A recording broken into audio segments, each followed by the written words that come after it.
जिसमें आईजी से लेकर डीआईजीज, एसएसपीज, एसपी, डीएसपी, एसएचओ तो यहाँ तक के थानों में जो हेड मोरर होते हैं उन तक का तबादला हुआ है। कोई एक आदमी भी नहीं छोड़ा उन्होंने, सारे ट्रांसफर हुए। फिर उसके बाद chief secretaries, commissioners, deputy commissioners, assistant commissioners, मुख्तियारकार, तपेदार, ये तमाम के तमाम लोग ट्रांसफर हुए। कोई एक ऑफिसर पूरे सिंध में ऐसा नहीं छोड़ा गया जो पीपुल्स पार्टी के दौरे हुकूमत में कहीं पे वो पोस्टेड था, सब हट गए।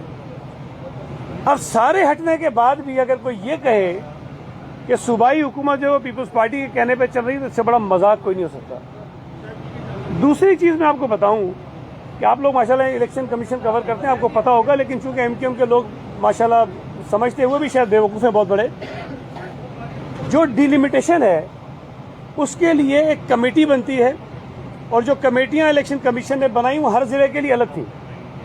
और उसमें अगर वहां के कुछ मकामी लोकल ऑफिसर्स थे, लेकिन हर कमेटी में कुछ लोग ऐसे भी थे जिनका ताल्लुक सूबा सिंध से नहीं था।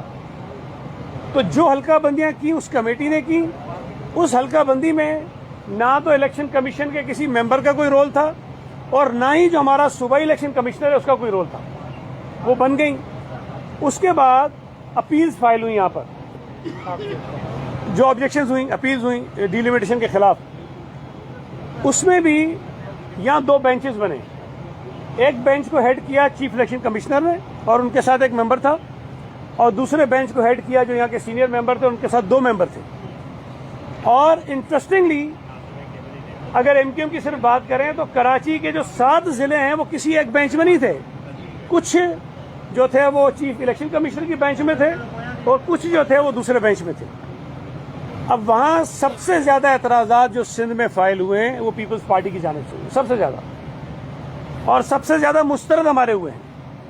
लेकिन हम ये समझते हैं कि उसका एक कानूनी रास्ता है, हम उसको इख्तियार कर रहे हैं, आगे अदालतों में जा रहे हैं। एमक्यूएम ने यह बिल्कुल खड़े होकर सफेद झूठ बोला।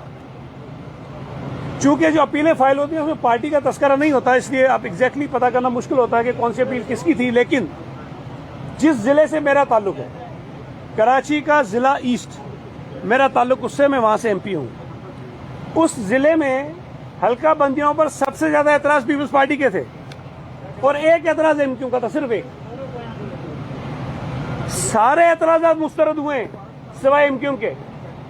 एमक्यूएम का एक एतराज जो एक था वो एक्सेप्ट हुआ है, पीपल्स पार्टी के सारे मुस्तरद हुए, और वो जो बेंच था वो बेंच भी वो था जिसको यहाँ के सिंध के मेंबर ऐड करते हैं। तो यहाँ पर वो कह रहे थे कि सिंध के मेंबर कुछ करते हैं। बात सिर्फ ये है कि जीडीए हो, एमक्यूएम हो या वहां पर और पीपल्स पार्टी की मुखालिफ जमातें हों, उन तो अपने उस शर्मनाक शिकस्त से बचने के लिए इस पूरे इलेक्शन के मरहले को वो सिंध में कंट्रोवर्शियल बनाना चाहते हैं। मैं सिर्फ ये कहना चाहता हूँ, शिकायतें हमें भी हैं, लेकिन इनसे कोई एक सवाल करे ना। आपने कभी पूछा उनसे कि जो सूबाई इलेक्शन कमीशन पर एतराज करते हैं, एतराज है क्या? डिलिमिटेशन में उसका कोई रोल नहीं है, ट्रांसफर पोस्टिंग में उसका कोई रोल नहीं है, उससे शिकायत क्या है इनको? जरा पूछे ना, कभी आपने कभी नहीं पूछा है। शिकायत सिर्फ ये है कि वो किसी की नहीं सुनता, वो इनके कहने पर इनकी मर्जी से काम नहीं करता, तो दबाव डालते। इमरान खान का ये जो तरीके वारदात है, अदालतों पे दबाव डालो, इलेक्शन कमीशन पे दबाव डालो, मीडिया पे दबाव डालो, ताकि उनसे अपनी मर्जी के फैसले कराओ। तो ये सिर्फ दबाव डालने के अलावा कोई हरबा नहीं है उनका। एमक्यूएम इस वक्त मरी हुई है। एमक्यूएम कराची की सियासत का मुर्दा घोड़ा है। एमक्यूएम दर दर जाकर इत्तेहादियों के लिए भीख मांग रही है कि मसला इत्तेहाद करो। वो सुन्नी तहरीक से भी इत्तेहाद कर रहे हैं जिसको कल तक वो मानते नहीं थे। तो ये तो हालत है एमक्यूएम की। तो वो हम पे आगे एतराज करते हैं कि जी पीपल्स पार्टी के हवाले से मेरा सवाल है कि जब उलमा इस्लाम आपसे इत्तेहाद नहीं करना चाहती, पे इल्जाम लगा रहे होते हैं, तो मुस्तकबिल में आपसी एडजस्टमेंट या फिर इत्तेहाद कैसे करेंगे? मेरे भाई, हम में से किसने कहा कि हम नून से इत्तेहाद करना चाहते हैं? किसी ने कहा है? एक सेकंड, हम में से किसने कहा है कि हम जेयूआई से इत्तेहाद करना चाहते हैं? हमने तो नहीं कहा। अगर बाकी जमातें आपस में बातचीत कर रही हैं, उनका हक है। जब हम महसूस करेंगे किसी से बात करिए हम करेंगे। फिलहाल तो हमने किसी से बातचीत की जिक्र भी कहीं नहीं किया ना।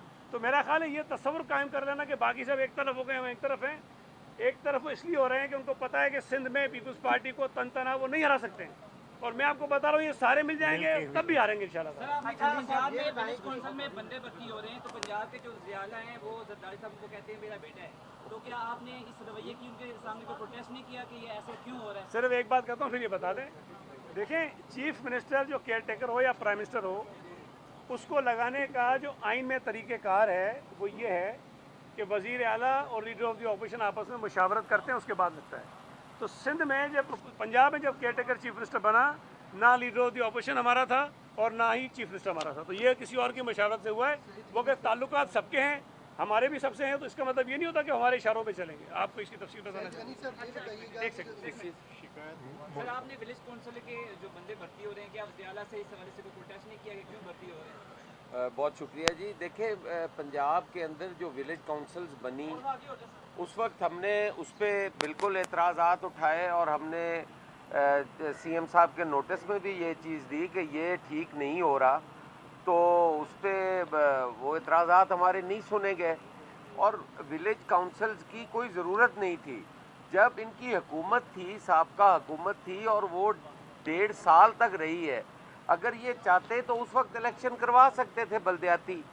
बल्दियाती इलेक्शन करवाने नहीं है, अपनी मर्ज़ी के लोगों को वहाँ पे ला के हर गांव के अंदर 4-4, 5-5 लोगों पे मुश्तमिल वो विलेज काउंसिल है, उसको फंड्स भी मिल रहे हैं, वो नौकरियों पे भी बंदे रख रही है और वो काम कर रहे हैं। तो इसके हमारे एतराज़ात थे, हमने बिल्कुल दाखिल करवाए थे, वो नहीं मानेंगे। साहब ये बताइएगा आपका इस वक्त का जो बयानिया इस वक्त चल रहा है कि नवाज शरीफ को चौथी बार वज़ीर आज़म सेलेक्ट करके लाया जा रहा है, क्या आपने ये शिकवा यहाँ पे किया है इलेक्शन कमीशन से या ये शिकवा कहीं और आप करेंगे?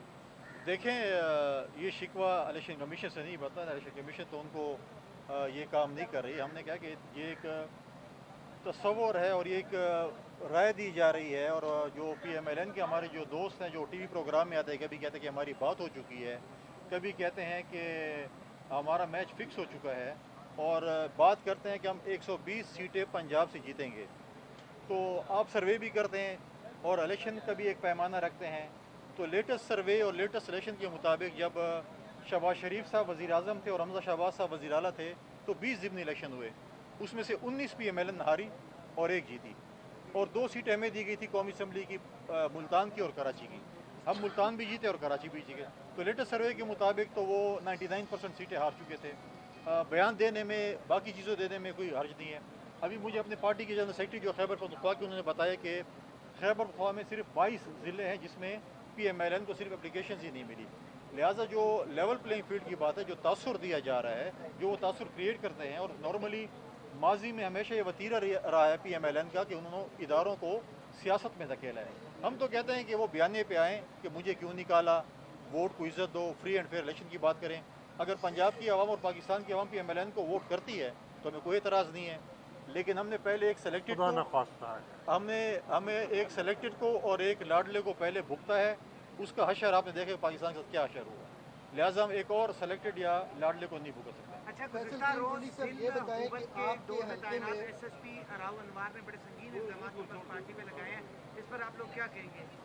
मैं समझता हूँ कि इलेक्शन कमीशन बात हो जाए, राव अनवार की हम प्रेस कॉन्फ्रेंस सरादा से करेंगे, आपको तफसीली जवाब देंगे, उसके ऊपर आपको मुतमईन करेंगे। बहुत बताइए कि जो इस वक्त एप्लीकेशन आई इंतखाबात मुलतवी करने के हवाले से, आप क्या समझते हैं कि इनके पीछे कौन लोग हैं? ये आज़ाद शहरी क्यों चाह रहे हैं कि इलेक्शन मुलतवी हो? और आपके सूबे के हवाले से और बलूचिस्तान के हवाले से जमात के सरबरा मौलाना फजलुर रहमान ने कहा है कि वहाँ पे हालात ठीक नहीं है, वहाँ पे मगरिब के बाद पुलिस थानों के अंदर होती है और दहशतगर्द अंदर आते हैं, ऐसी सूरत में इंतखाबी मुहिम कैसे चलेगी? देखिए, मैं उनकी आधी बात से एग्री करता हूँ और आधी से नहीं करता हूँ।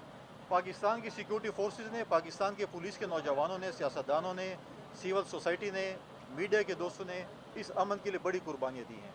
ये बात नहीं है कि हमारी पुलिस या हमारी फ़ौज जो है शाम को छुप जाती है और मुसल्लह अफराद गश्त